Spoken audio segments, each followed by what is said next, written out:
Stafford Brothers here from Australia. Ready to rock, ready to roll. Previously on Stafford Brothers.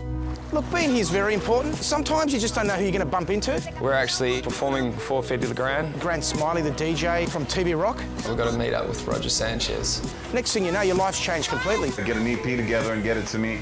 Joey has a relatively short fuse. One of you guys could have come and given me a hand. He's about to go. I think our relationship works because we've got that trust. Did you stay the night? No, I didn't stay the night. So we're playing with Axwell, and he's one of the Swedish House Mafia. We got asked by the management of the club if we could provide a playlist. Mate, we never do this. We've never done it. I don't know what advice to give you, so...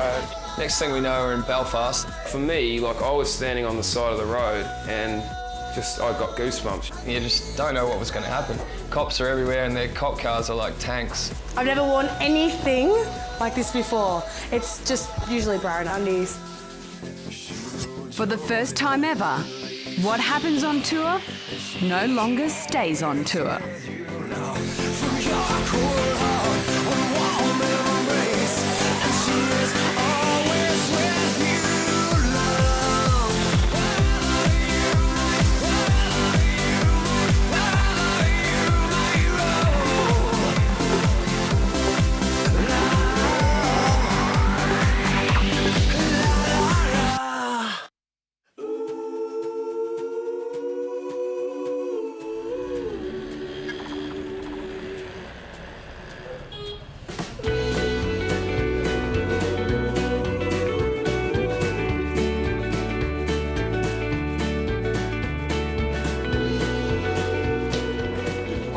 Quiet, mate. Sorry, was that? Just saying, why are you being a bit quiet? A little bit off it, to be honest. What? Just that whole, like, you guys having to provide the playlist tonight. What's that all about? Well, the other day we got asked by the management and the club if we could provide a playlist for the guys before they go on the main artist. And I was pretty cut. Well, put it this way, in all this time, I haven't never heard of anything so ridiculous. Do we actually have to do it before we play, or is it we're writing it down as we're playing it? Well, I don't know. Doesn't Chris normally... Mate, we never do this. We've never done it. Getting that track listing ready, I'm not used to doing that. In fact, I don't even know. I don't think we've ever done it. These guys are professional guys. I mean, they don't need to be told by some third-rate manager what to play and what not to play. We've been doing this for long enough. We sort of... Well, I've never encountered anything like this, and I don't know what advice to give you, so is there something that you guys... I don't think Thomas really wants us to do that. He felt very embarrassed last time. He did. Saying. So we're playing with Axwell, and he's one of the Swedish House Mafia. One of the biggest, DJs in the world at this moment. I honestly think that you guys providing a playlist, what happens if you play one or two tracks that are off that playlist? Like, is there going to be some sort of repercussion? I don't know. Exactly, yeah. Like, so I don't know what's the story there. Well, I think he just doesn't want to double play, and if we're not playing any of his music, it's not going to be I mean, you're not going to play any of his music anyway. I mean, exactly. Who are we? The artists don't talk to each other. It's via manager through another manager. I'm super grumpy now because I've got to keep checking my emails so I can please get an answer on this big WTF, I reckon that one's good for you, mate. Wow, look at that. The gay cowboy.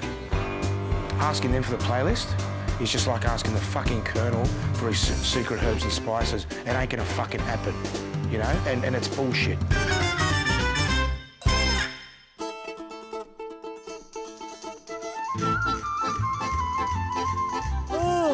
Looking forward to going? Excuse me. You gonna miss me? Am I boring you? You're not boring me. I'm not gonna miss you, but no, yes, of course, babe. It's been interesting, yeah. I mean, having Brooke there has been good most of the time. I mean, there's not really been any negatives. The only negative is costs start spiralling and yeah, that'd be the biggest headache, I'd say. LA, seriously, I've never spent so much money in a week in my life. So that was, have you run out of cash? Yeah, so I may need a sponsor. Brooke's a schmoozer for sure. Brooke gets on with everybody, she's got a bubbly personality, so she'd schmooze with the door, like she just likes to talk. I have a backup plan for my What's that, mate? For my money situation. Just like maybe getting a credit card and like photocopying it. So I have the digit, so I have the numbers. Yeah, Chris is actually Chris is a little bit annoyed about that. Is he really? I think you got to pay your way, can't be sponsored. Maybe I should ask him. He's not if really that's dating okay. you, is he? I'm dating you, but you know, the Stafford brothers are just one business, so suddenly he's got a third expense. I'll just make sure I clean his clothes and iron and... Might need a bit more than that. Give us some extra loving. Gross. Stafford brothers. These are my boyfriends, Matt and Chris. They're the Stafford Well, I brothers. think that's how he feels.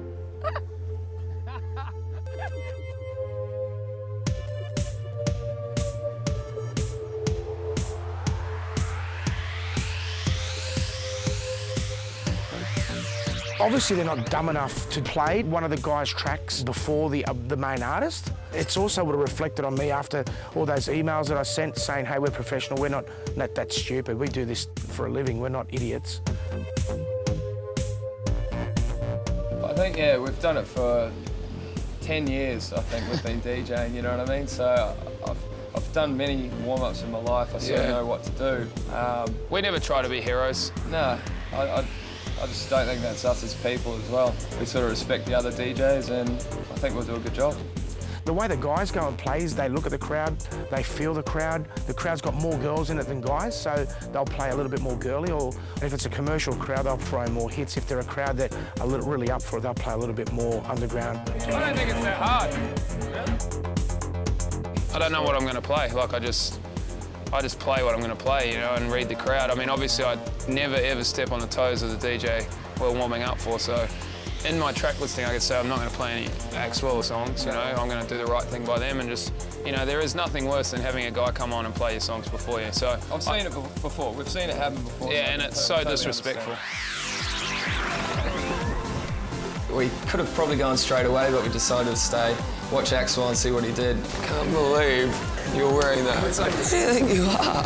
What? When did you get started? I've been to Belfast before, but you just don't know what was going to happen.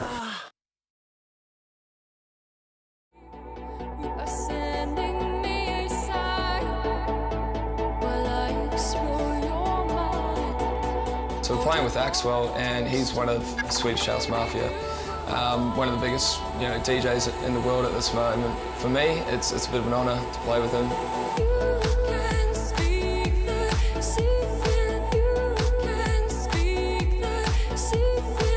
Obviously, they're not dumb enough to play one of the guys' tracks before the main artist. The worst thing about it these days is this Twitter and Facebook shit. I mean, a guy like that could easily put on his blog, Stafford brothers suck, they played my track before me. And it's game over then. No big guy would want to work with him after that. I've met Axwell a few times before, DJ'd together, even at our club, Platinum on the Gold Coast. I remember we did like a Jaeger bomb together, and then I picked him up, walked him around the club. So He's a really good dude, great sense of humour, so it was just good to see him and have a chat. Swedish House Mafia, I'd say, pretty much one of the biggest dance acts in the world, like, if not the biggest right now, they are red hot. After the gig, we could have probably gone straight away, but we decided to stay, watch Axwell and see what he did. So we left it as long as we could, so we ended up rushing to the airport. It's normal in the fact that we were pretty much rushed this whole trip. See you, brother.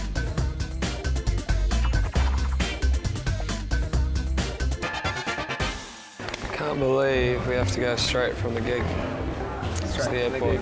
Who booked that one? Oh, sorry, Chris. Blame Joey. Can't believe you're wearing that. It's only show, eh? Do you want me to wear a I'd rather something else. Oh, God. What are these guys? Who do you think you are? I'm a fan. How embarrassing. I've got a singlet. Put it on. Switcheroo. Quickly. Oh, no. Fucking loser.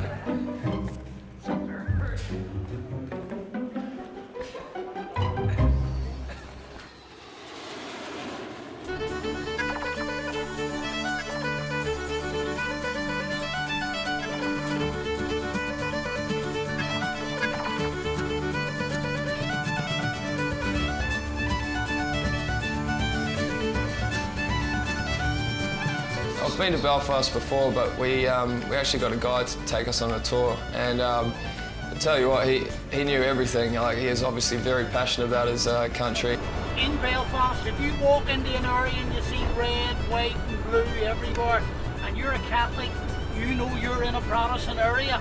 For people at home that don't know much about Northern Ireland, you know, they've had the IRA and the fighting basically between the Catholics and the Protestants. So literally, like as far as you can throw a rock, that's two different sides who hated each other back then. It's kind of weird to think like where you're DJing and just walking down the street 10, sort of 15 years ago, you wouldn't have been walking down the street. I had a beanie on and the guy was like, mate, if you had that on 10 years ago, someone would have stabbed you 10 times. Like, so I took the beanie off anyway.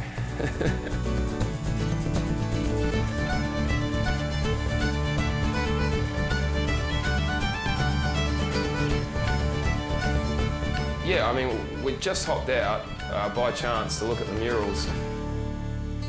Seeing the protests, like when they sort of say everything's fine, there's still guys sort of walking the streets. You think it's not as good as they might be making out. Yeah, definitely felt really nervous. Like I just don't know what was going to happen. You know what I mean? Like everyone's chanting. It's like it seemed like a riot in a way, but a sort of a marching riot. 1-on-1! We need to get started! 1-on-1! Go!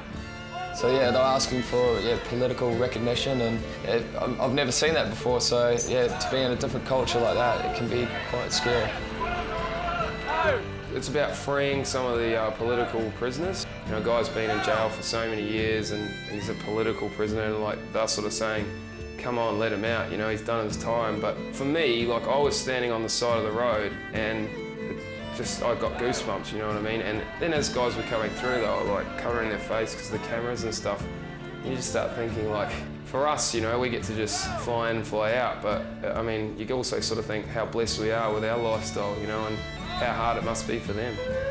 It was quite nerve-wracking because, you know, obviously you hear all the stories, the war and all that, and I was expecting, you know, the Catholics to go against the Protestant march or something. You just don't know what was going to happen. Cops are everywhere and their cop cars are like tanks, so yeah, it's a pretty different place.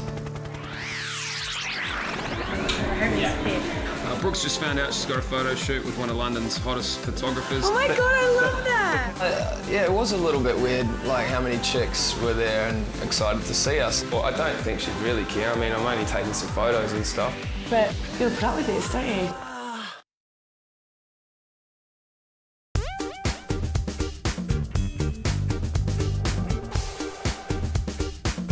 Brooke's just found out she's got a photo shoot with one of London's hottest photographers and stylists, so she's pumped. Hands up in the sky, flap them all around and pray to fly. I wonder what is really out there, really out there, really out there. I wonder what is really out there. That's beautiful. Where's that shot? In here? I got a call from Nat saying, listen here, you've got a shoot organised for tomorrow, blah, blah, blah. And I was like, instant panic mode, like, oh my God, my nails, oh my God, my hair, my tan. I'm still setting up here. So. Oh, I'm not ready. Because at home I take, you know, 2 days of preparation before a shoot. Ah, look at that. Yeah, a bit of a British edge.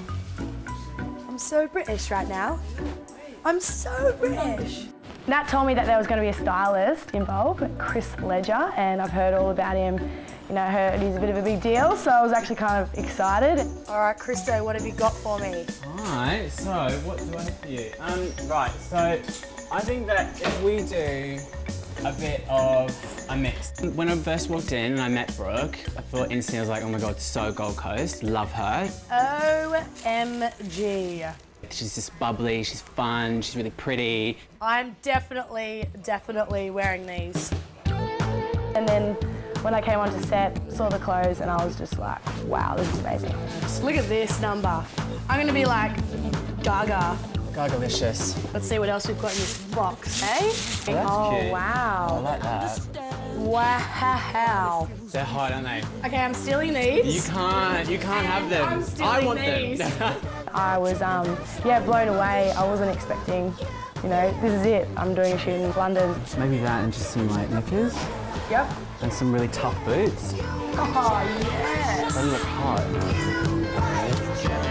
Andy's studio is amazing. You know, it's like really quirky, full of really cool stuff. I've never worn anything like this before. It's just usually brown undies. Are we ready to... I'm ready to get nude. I think with Brooke, with the images she's previously shot, is very much more it's bikini, a swimsuit. Like to see what you like. Especially in Australia, because it's coming from like the Gold Coast and stuff, and it's very, very much that way inclined. Over here in London, it's very, very different. Wow, I've never had clothes on a shoot before. It's something totally different to what I'm used to. I'm used to like just, you know, a rack full of bikinis or a rack full of lingerie. It's going to be lots of laughs and lots of fun. Once they get used to me, loosen you up a little bit, it'll be rolling, I tell you. Great. Nice one. Perfect. All right, Gaga, look out.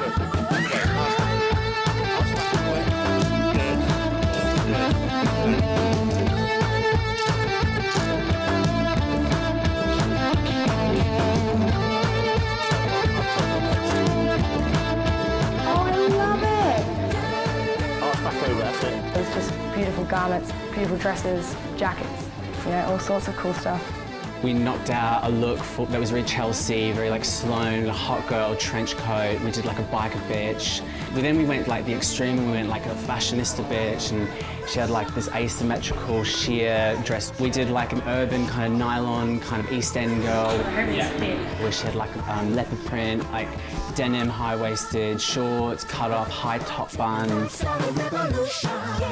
my God, it's unreal. Isn't it wicked? Oh my God, I love that. Oftentimes we get a model that comes into the studio, sometimes they have absolutely no personality, which makes it more hard work for me. With Brooke, within 5 minutes of talking to her, we found out she's bubbly, she's fun, she enjoys life, and then we knew where we were going to work on. It's like, oh, okay. Going from that bikini vibe and then going into a high fashion thing. A lot of girls fall flat on their ass when they do it, but she seems to be pulling it off as well. I'm a woman of many talents. Perfect. I see lots of models in the studio here, and you know, out of 1 to 10, she probably scores about an 8. Because it was fun, you know. I haven't met a 10 yet. Okay. Oh my God, I'm so happy with that. Champagne nights on champagne. Next off, heading to Belfast, we're playing Mint. You know, Mint Club's a legendary club there, and they have all the big acts playing there. We've played there once before, a couple of years ago, so we know the room. Well, yeah, it was a little bit weird, like how many chicks were there and excited to see us. Like, I didn't think we made that much of an impact. I think if Brooke was there and she was a fly on the wall, I don't think she would be that disappointed in Matt or anything like that. I mean, he's not doing anything wrong. I don't think she'd really care. I mean, I'm only taking some photos and stuff. I mean, it's pretty standard, you know. A lot of things does go through your head, like, don't talk to my boyfriend, you know? But you gotta put up with this, don't you? If she got annoyed about that sort of thing, we wouldn't be together.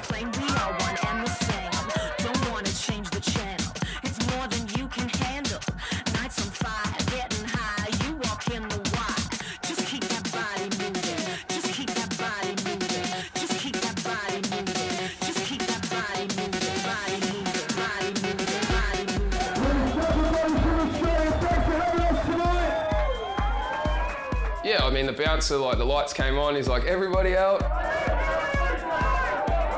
He was a bit of a big unit, and he was just like, all right, everyone, in the perfect Irish accent, everybody fucking out right now. But they were chanting for one more.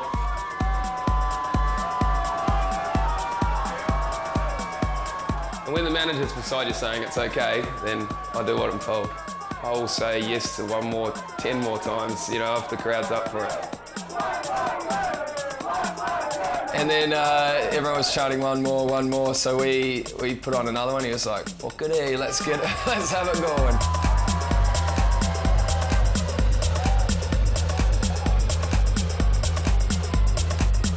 I think we did 3 one mores, or quite a few anyway, where they had to shut at 3, and I think we went till close to 3:30. So then played another one, and he finally got everyone kicked out at the end. One of the more colourful security guards I have seen on this trip.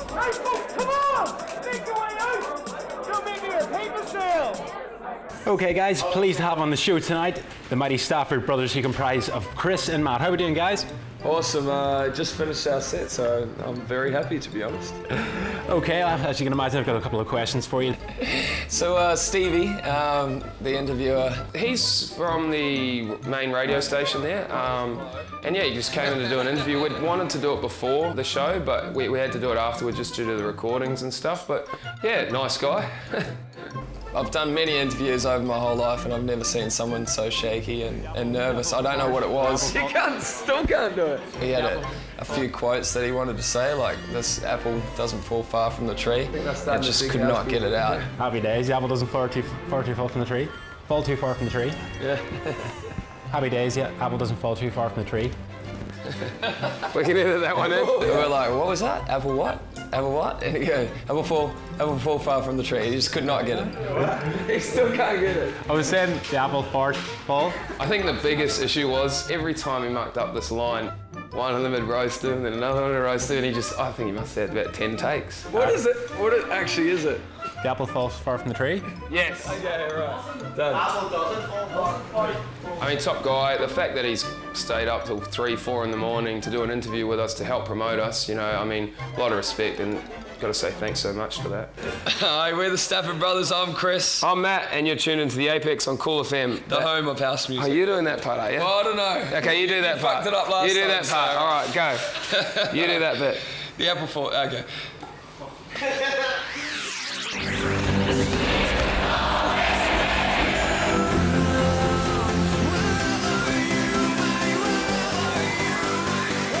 Always look forward to going back home. We've got some amazing festivals coming up. Joey's had to leave early. He's got to get back to the club. It's our club's birthday. What I pay you two for? I'm seriously going to rip some arseholes when I get there. Obviously, we don't want any muck-ups.